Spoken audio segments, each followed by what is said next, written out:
how do you think, from investment to innovation to rate of adoption, how do you think those trends will evolve in 2021 and then as we look ahead to the new year? For sure, telehealth and virtual care. So like I said, the cat is out of the bag on that one. I think it's just the beginning. Providers and physicians have experienced the concept of delivering healthcare and receiving healthcare from the comfort of your own home and the comfort of your couch.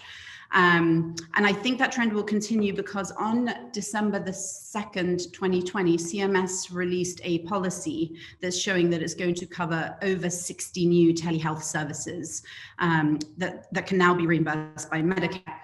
And often when we think about telehealth, we think about primary care, but I think given that they're going to cover 60 new services, I think that also does reach into some of the specialized care areas as well. And so one company I like to think about in this space is a company called Genome Medical. They are a genetics-based telemedicine practice. And they're trying to democratize access to genetic experts. There's only 6,000 genetic experts in the country to service 330 million people. Clearly that doesn't scale by in-person visits. So that's a really, really fascinating company to watch. So we talked about telehealth and virtual care. So 2020 was the year of developing COVID solutions, tests and vaccines and therapeutics. But I think 2021 will be more about some of the back to work solutions. So hopefully as we start to go back to work and school and reopen the economy, I think there's going to be some really interesting innovation in that back to work space. One company that I think is interesting in this area is a company called Mesa Biotech.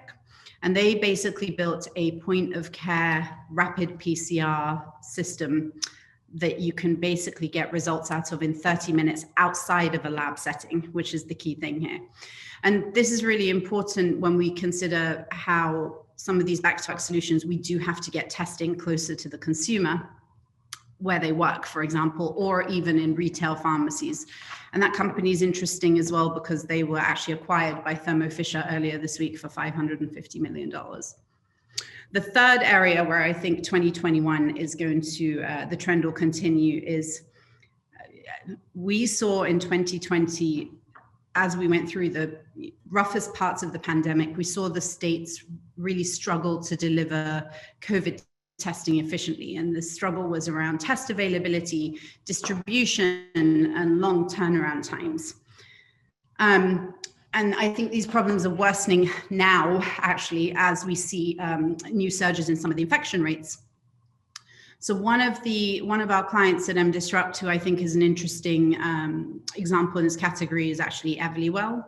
And so prior to the pandemic, their mission was to democratize and simplify access to at-home diagnostic testing. And so they had products such as A1C for managing blood glucose levels and hormone testing. But in May, the FDA issued an emergency use authorization for Everlywell, making their test the first standalone at-home collection device. And since then, they've actually shipped over 1 million COVID tests. So why that's fascinating is because it has validated consumer demand for at-home testing, and it has shown that for certain applications, consumers are actually willing to self-pay for diagnostic testing. From a financial perspective, they're interesting as well because they raised $175 million in November. I think you guys all saw that. And I think they now have a valuation of about $1.3 billion. So if I was to summarize 3 trends for 2021, telehealth and virtual care, COVID back to work solutions, and increased demand for at-home testing and monitoring solutions.